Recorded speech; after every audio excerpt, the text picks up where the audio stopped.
Rashada, awak siapa? Saya Nur Alisa. Panggil apa? Saya panggil Maya. Saya panggil Lisa. So, ni hari ni kita nak apa ni? Kita nak buat pergi tempat menarik nak? Jom, jom. Aku ada idea.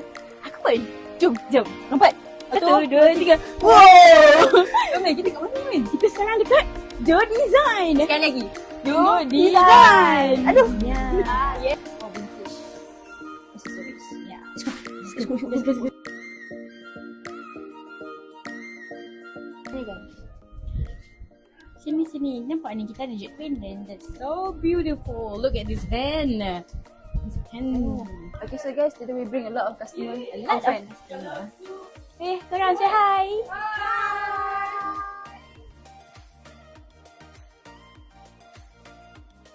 Tu artis biodata. Kamu tengok. Okay. Kamu tengok this all dia punya hasil tangan dia lah.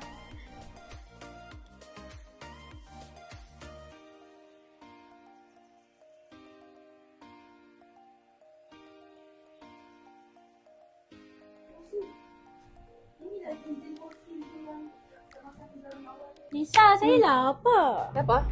Dari mana? Kopi harian? Jom. Jom.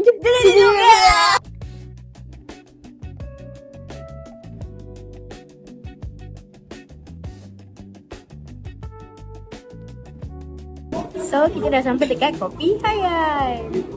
6, 7.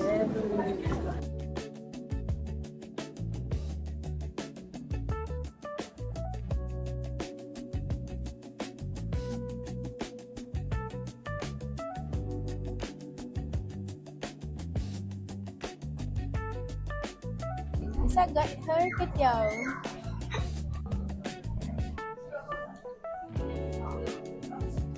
ASMR Shima. Shima.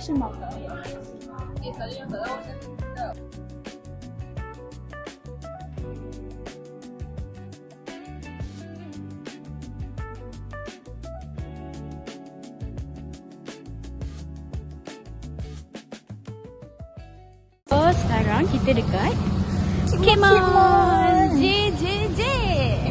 Kita dari mana? Dah station lah. Saya Afin nak? Jom. Kat mana? Sana? Sana lah. Jom. Kat sana.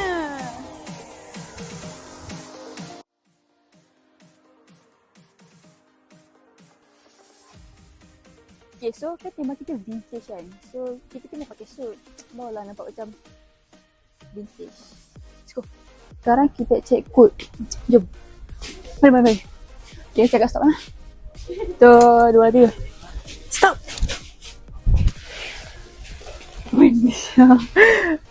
Wow. Nice. Okay, sampai korang. So sebabkan kita pakai suit, so kita punya stepping gown tak perlulah fancy aku rasa. Okay. So ni lah. Ni macam vintage lah, vintage. Betul. Kita pergi ke May pula. Let's go. So, sekarang ni saya pula. Jom kita cari yang sini. Baju dah ada. Sekarang kita cari outer pula.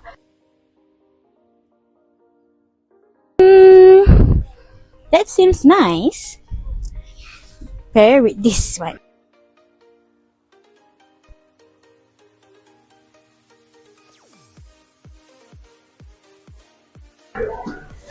Tada! So this is my outfit.